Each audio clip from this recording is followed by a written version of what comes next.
నీకు రేపు గుండు చేద్దామా? వద్దంటే ఎలాగమ్మా? జేజీకి ఇస్తావా? జేజీకి ఇస్తావా? ఓకే, రేపు వెళ్దాం. జేజీకి ఇస్తే ఏమవుద్ది? పెద్ద జుట్టు ఇస్తుందా?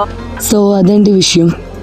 దేవుణ్ణి మాకు పెద్ద జుట్టు ఇమ్మని అడగడం కోసం మేము సింహాద్రి అప్పన్న స్వామి గుడికి వెళ్ళడం జరిగింది. ఇక మా పాప రియాక్షన్ చూసారా? కదిలితే దానికి ఏమవుతుందో అన్న భయంతోనే కదలకుండానే దాని రియాక్షన్ అంతా చూపించింది.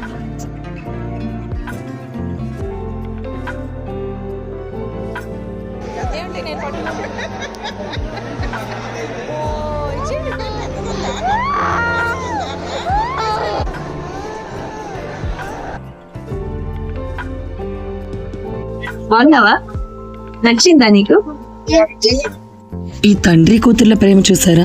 ఎక్కడ కూతురు ఒక్కరిదే అయితే ఏడుస్తుందోనని వాళ్ళ డాడీ ప్లాన్ కూడా సడన్ గా మారిపోయింది. Thanks for watching. Please like, share and support my channel. Please subscribe.